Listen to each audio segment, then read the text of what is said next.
Dios les bendiga en esta hermosa tarde. Damos gracias a Dios porque es bueno y en su infinita misericordia nos concede la oportunidad de estar en este lugar para darle continuidad a esta enseñanza, a esta secuencia de lecciones. Y en esta tarde vamos a estar viendo la lección número 14, que lleva por título La Biblia y la crítica textual. Vamos a estar viendo nuestra lectura bíblica, que está en Éxodo 17:14. Ahí en casa, usted que tiene la oportunidad, si tiene su expositor, ya se ha estado haciendo mención, y pues es el expositor que se está llevando en la escuela dominical.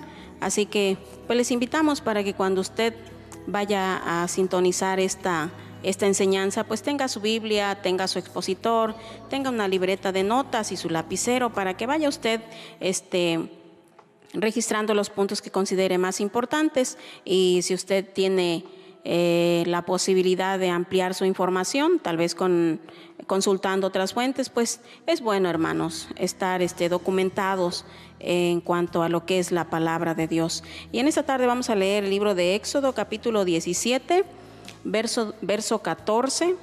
Dice de la siguiente manera: Y Jehová dijo a Moisés: escribe esto para memoria en un libro, y di a Josué que raeré del todo la memoria de Amalec de debajo del cielo. Después tenemos otra cita en Isaías capítulo 30, verso 8. También nos habla referente a este tema que estamos tratando, que vamos a estar tratando. Isaías capítulo 30, verso 8 dice: Ve pues ahora y escribe esta visión en una tabla delante de ellos, y regístrala en un libro para que quede hasta el día postrero, eternamente y para siempre. Amén. Eterno Dios, en esta hora te damos gracias, Señor, por la oportunidad que nos concedes, Padre, de estar en este lugar santo, en este lugar, Señor, que ha sido consagrado para honrarte y para bendecirte, Padre. En este espacio, Señor, que ha sido dispuesto, Señor, para que tu palabra sea llevada a través en estas circunstancias, a través de las redes sociales, mi Dios.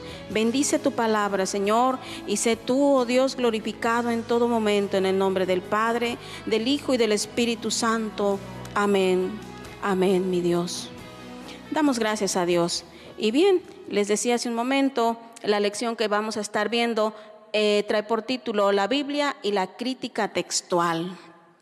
Un tema desde un punto de vista en cuanto a su fundamentación es informativo, es un tema que pues nos interesa porque pues debemos estar como hijos de Dios, saber cuál es el origen de nuestra doctrina y qué es la crítica textual. Tal vez usted diga, ¿cómo? ¿Van a hacerle alguna crítica a la Biblia? No, hermanos. El tema dice la Biblia y la crítica textual. Cuando hablamos de crítica textual, estamos hablando de la crítica al texto meramente. Al texto en cuanto a que en su devenir histórico ha tenido varios cambios, varias modificaciones, pero modificaciones en forma tal vez, no en el fondo, no en cuanto al mensaje que la Biblia trae, porque usted y yo sabemos que la Biblia no trae ninguna teoría, ninguna filosofía. La Biblia trae palabra de Dios, contiene palabra de Dios. Y bueno, tenemos algunos aspectos que vamos a estar abordando, como es el marco referencial, después los conceptos propios de este tema.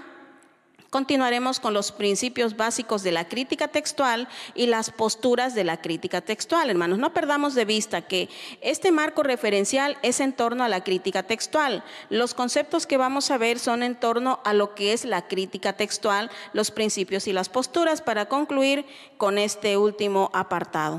Así que estamos viendo primero, tenemos ahí un marco referencial y una definición de lo que es la crítica textual. Le decía hace un momento, no es una crítica al contenido o al mensaje de la Biblia en lo absoluto. Es una crítica al texto en cuanto a la redacción de. Entonces, dice primeramente la definición: la crítica textual es la ciencia escuche bien, es una ciencia que se dedica a encontrar el texto original que escribieron los autores sagrados, comparando y analizando las variantes. Como tal, la crítica textual se va a encargar de buscar, de investigar, de tratar de ubicar los escritos más antiguos, los escritos originales, para a partir de ahí revisar que la Biblia, que la palabra de Dios contenga el mensaje que Dios reveló a aquellos hombres, aquellos siervos, aquellos profetas, hermanos. Entonces, la crítica textual, hermanos, es una ciencia.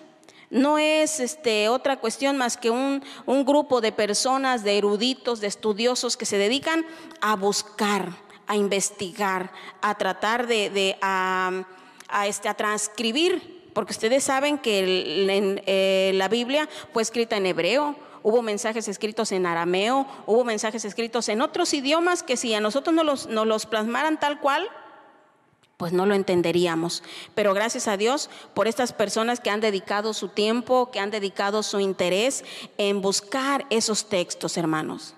Después tenemos un punto que dice transmisión oral. Usted y yo sabemos, hermanos, en la Biblia nos mencionan varios ejemplos, varios momentos donde el Señor Jesús llamaba a sus discípulos y les hablaba y les daba el mensaje de manera oral y les decía: id por todo el mundo y predicad el evangelio, y ve y lleva las buenas nuevas de salvación, y dir al enfermo. Pero, hermanos, se daba de manera oral. Y esa enseñanza iba pasando de un discípulo a otro discípulo, de una persona que llegaba a las plantas de Dios a otra persona, y esa otra persona seguía expandiendo el evangelio, pero de una manera oral. Pero ¿qué sucede? No sé si usted ha escuchado alguna vez, hay una dinámica que se llama el teléfono descompuesto. Y a veces sucede, alguien dice una cosa y cuando pasa a una segunda persona ya le quitó, le agregó, y el mensaje a últimas llega de una manera totalmente distinta a la que se dio en un inicio. Entonces, hermanos, para evitar eso, vienen entonces los escritos originales porque fueron los primeros, los que fueron de puño y letra, tal vez de los profetas, tal vez de los apóstoles. Entonces, surgen los escritos originales. Dice: con el paso del tiempo empezaron a plasmar por escrito algunos de los discípulos la revelación. En 2 de Pedro 1:15, si usted tiene su Biblia ahí, encontramos una cita que nos habla de este punto. 2 de Pedro 1:15 dice, 2 de Pedro 1:15 dice: también yo procuraré con diligencia que después de mi partida vosotros podáis en todo momento tener memoria de estas cosas. Y para que hubiera memoria de esos mensajes dados a los apóstoles, de esas enseñanzas dadas a los apóstoles, tenían entonces que haber algo donde quedara plasmado. Y entonces empezaron los escritos. Le repito, escritos en las lenguas, en los idiomas originales de los apóstoles, de los profetas, hermanos. Dice después, con el paso, hasta llegar a componer el Nuevo Testamento. Al morir los apóstoles quedaron los escritos originales, conocidos como autógrafos. Esos escritos originales fueron escritos autógrafos. ¿Por qué autógrafos? Se denomina autógrafos porque se supone que fueron escritos por puño y letra del mismo personaje, del mismo apóstol, del mismo profeta. Y a esos escritos, hermanos, a esos pergaminos, a esos papiros que encontraron originales, se les llamó agiógrafos. A ese escrito original se le llama agiógrafo. Como estos escritos, hermanos, con el paso del tiempo se iban deteriorando porque iban pasando de mano en mano, iban pasando de generación en generación, de lugar en lugar. Entonces, hermanos, y se iban deteriorando porque eran de madera, porque eran de piel. Y entonces, hermanos, empiezan a surgir las copias. Pero déjeme decirle que las copias no eran como las copias que nosotros conocemos hoy.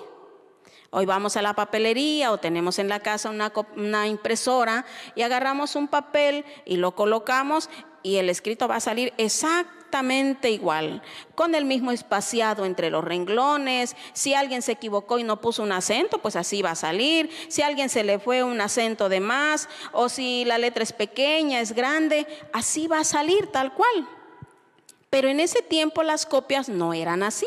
En ese tiempo las copias eran escritas a mano.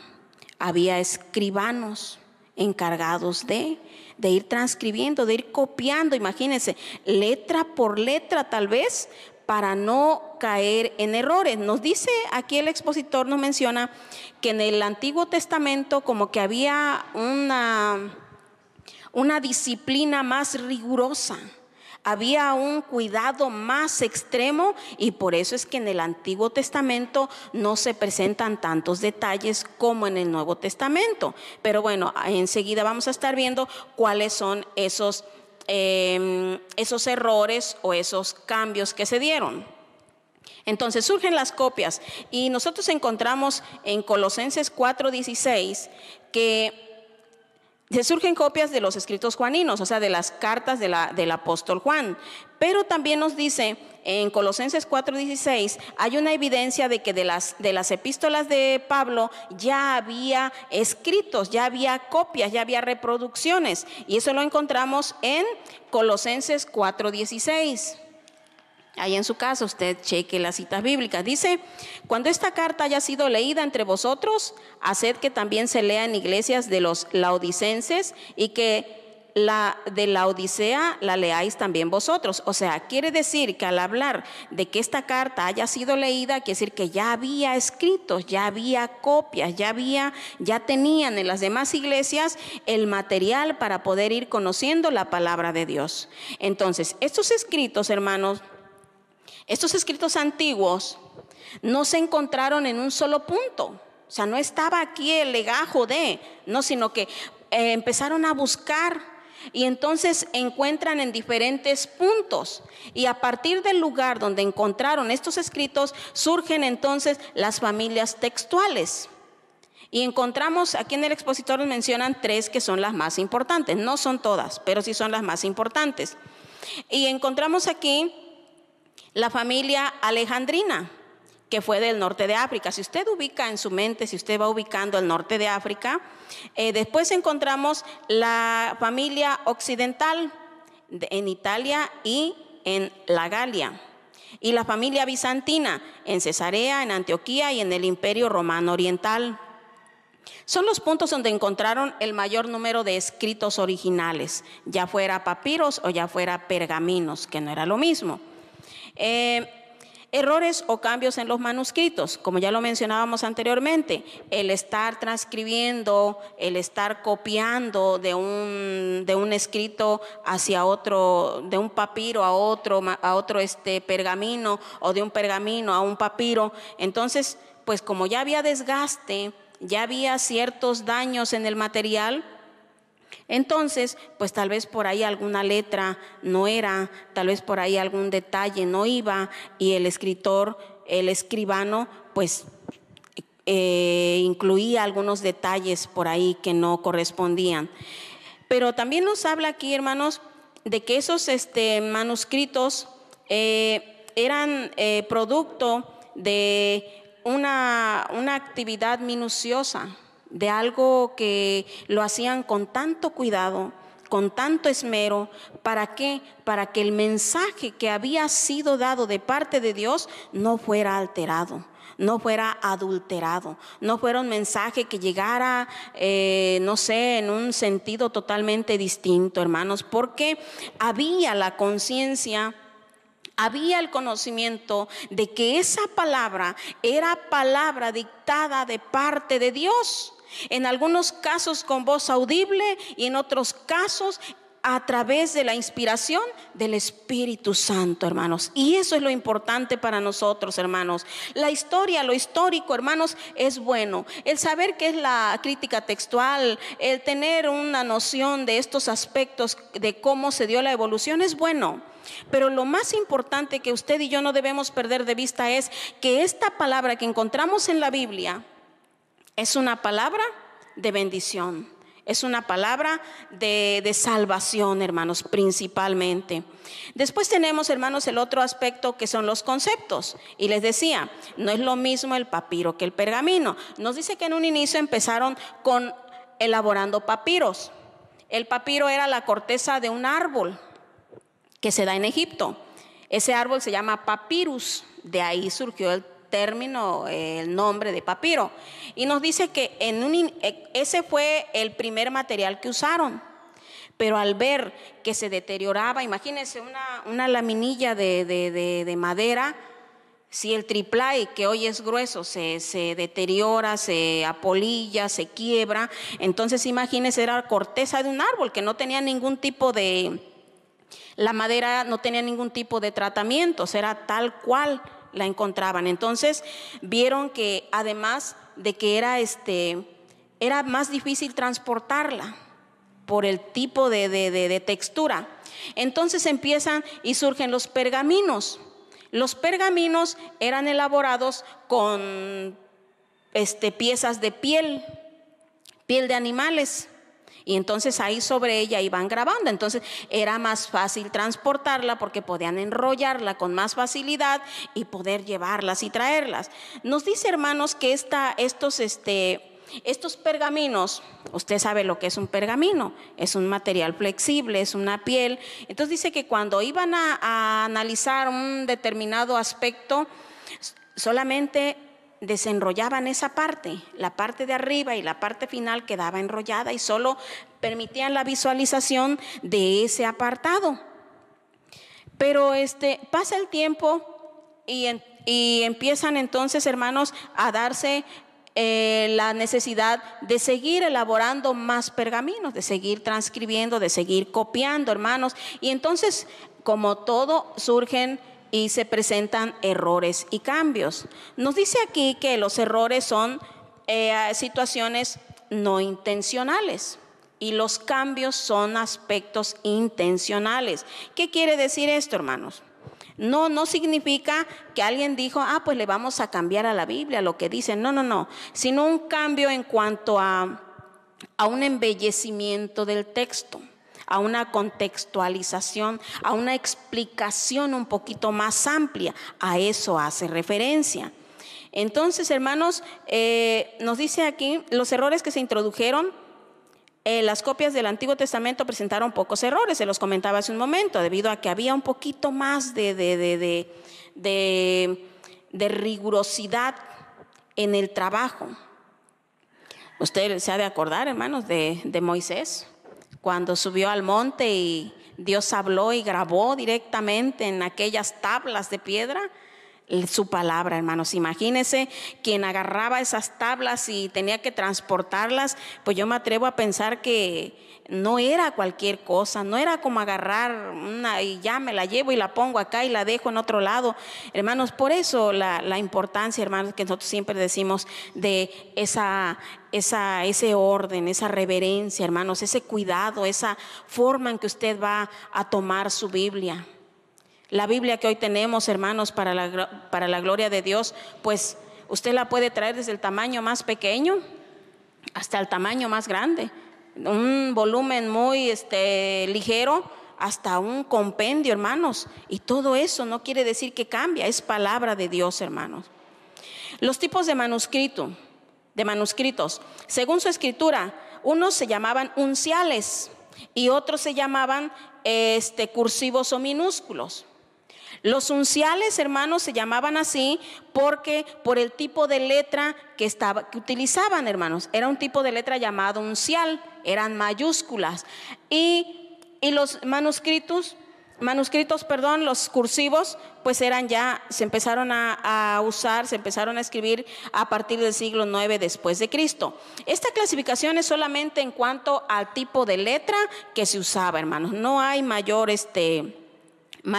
importancia ahí más que el tipo de letra.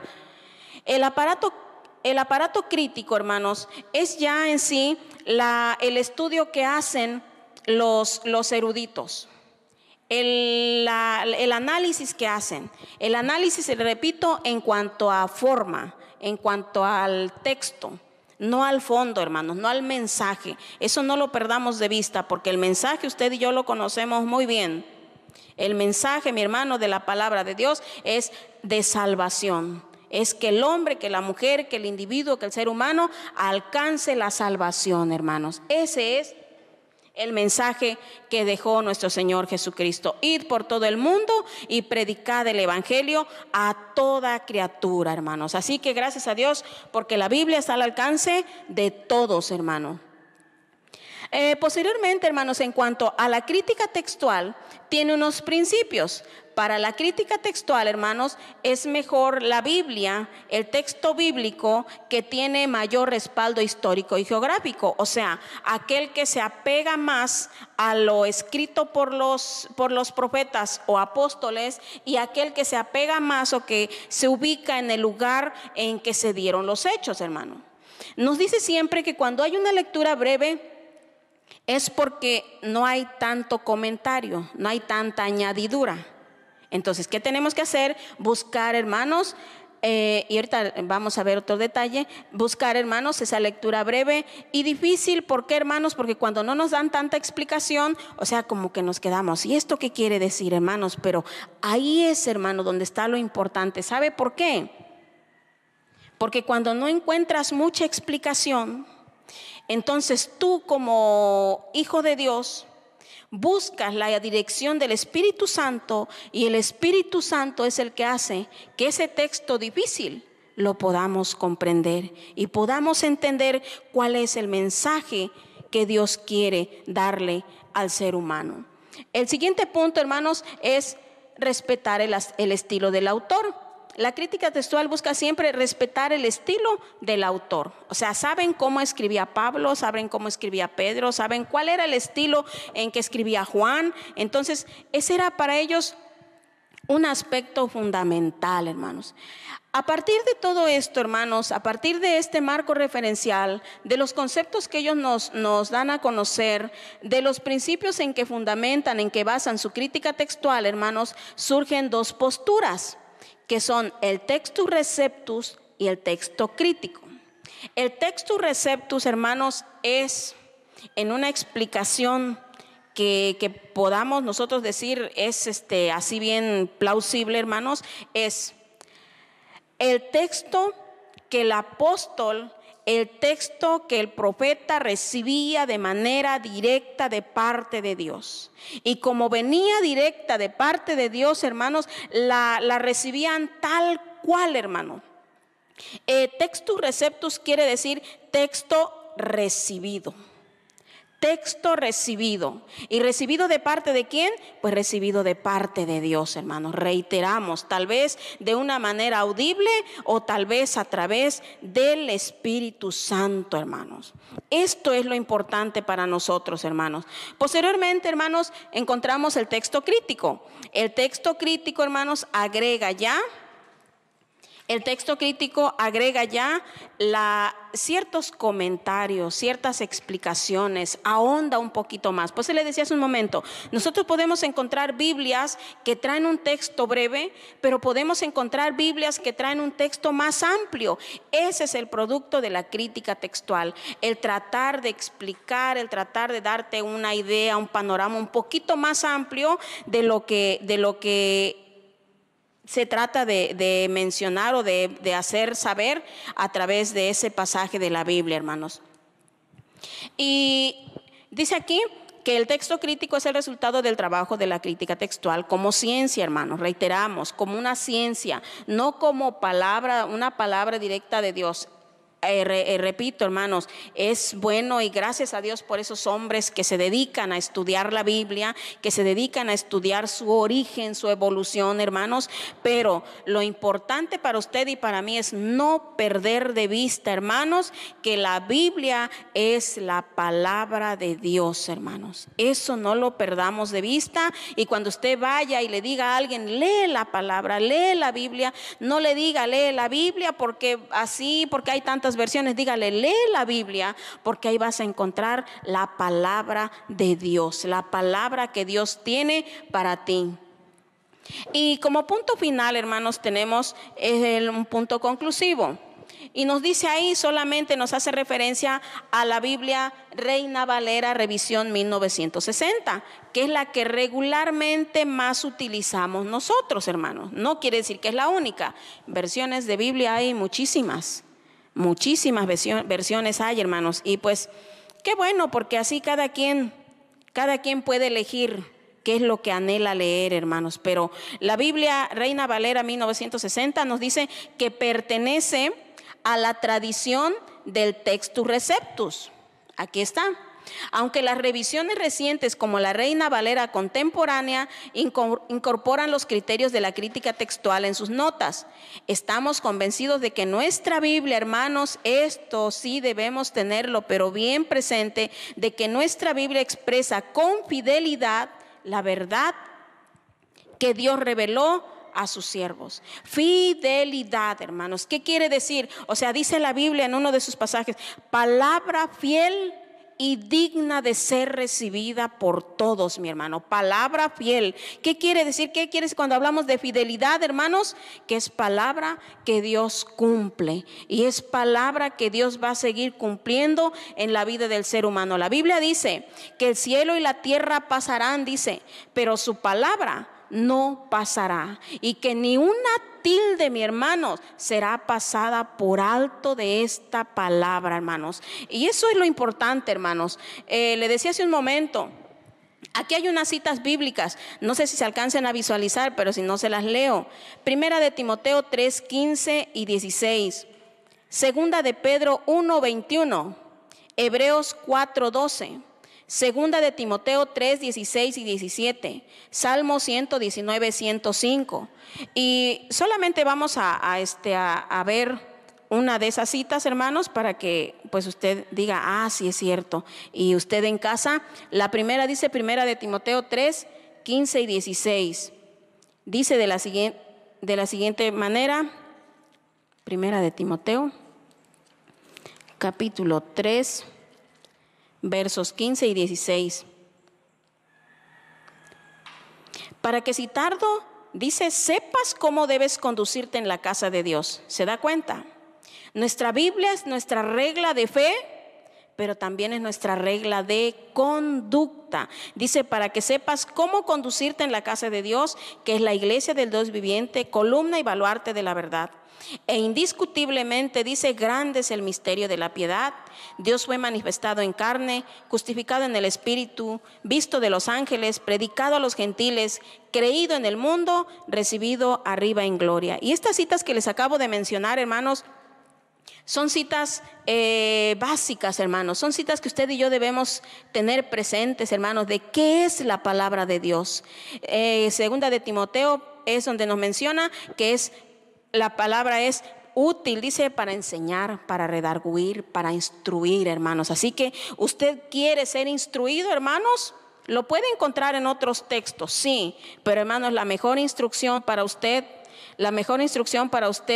como padre para guiar a sus hijos, la va a encontrar en la Biblia, mis hermanos. Aquí está. Y nada más, hermanos, decirles, hermanos, que la palabra de Dios, mi hermano, no es para ningún otro fin, solamente es para salvación y para bendición. La palabra de Dios dice, busca primero el reino de Dios y su justicia, y todo lo demás vendrá por añadidura. La añadidura, mi hermano, es la bendición de Dios. En estos tiempos difíciles que estamos viviendo, hermanos, todos tenemos en ciertos momentos necesidades que atender. Necesidad, hermanos, a veces de sentir que Dios nos ama, necesidad de ser, tal vez, de recibir sanidad en el cuerpo, necesidad de ser fortalecidos por alguna situación difícil que estamos pasando, necesidad de recibir ayuda, hermanos, necesidad de tener paz en nuestra vida. Y eso, mi hermano, lo vas a encontrar aquí. No sé, hermanos, aquí traigo unas citas. El amor de Dios, dice, encontramos en Juan 3:16, Romanos 5:8, Isaías 49:15, Salmo 36:7, Jeremías 31:3, Romanos 8:39, son algunas citas, citas que nos hablan de sanidad. Éxodo 15:26, Salmo 41:3, Salmo 107 del 19 al 21, Isaías 53:5, Jeremías 17:14, Santiago 5:14. Para recibir fortaleza, Isaías 41:10, Nahum 1:7, un pasaje muy hermoso, Jeremías 33:3. Para recibir ayuda, Salmo 46:1, Salmo 121:1 y 2. Si estás viviendo situación de estrés, de incertidumbre y necesitas paz en tu corazón, Números 6:24 al 26, Juan 16:33, Juan 14:27. Ahí está la palabra que tu vida y mi vida necesitan, hermanos. Y si alguien también de tu familia, algún amigo, algún conocido, sabes que está pasando momentos difíciles, hazle llegar estas citas bíblicas. No te las quedes, no las guardes, hácelas llegar. Y tú no sabes, hermano, la palabra de Dios dice que es viva y eficaz. Así que no te preocupes por lo demás. Lo demás le corresponde a Dios. Damos gracias a Dios por su fidelidad. Él es bueno, hermanos. Y dice aquí, recordemos qué importante es escudriñar y procurar vivir conforme a lo que establece la palabra de Dios, hermanos. Damos gracias en esta tarde porque Él es bueno. Padre mío, te damos gracias, Señor. Y al mismo tiempo, Señor, te rogamos misericordia por aquellas personas, Padre, por aquellos hermanos, por quienes están pasando momentos difíciles, Dios, por quienes están viviendo, Señor, tal vez un momento crítico en la familia, Padre. Tú conoces la condición, Señor, de tu iglesia, la condición de la sociedad en general, mi Dios. Y en esta tarde, Jesucristo de Nazaret, no queremos pasar por alto estos momentos, Padre, para rogar tu gracia y tu misericordia, Señor, por Papantla, por Veracruz, por México, Señor, por el mundo, Señor, en general, Padre mío. Haz misericordia, Padre, te lo rogamos en el nombre poderoso de Jesús de Nazaret. Te lo rogamos, Padre mío. Amén, Señor. Amén. Bendito es nuestro Dios. Damos gracias, hermanos. Y no deje de seguir las predicaciones, las enseñanzas, hermanos, los mensajes para los niños. Nada es por demás, hermanos. Haga un esfuerzo, aparte un momento, hermanos, y haga lo posible por estar, hermanos, sintonizando estos canales o el Face en sus momentos, hermanos. Dios les bendiga. Damos gracias a Dios. Dios les guarde y sigamos cuidándonos, hermanos, sigamos orando, sigamos clamando a Dios misericordia. Dios les bendiga, hermanos.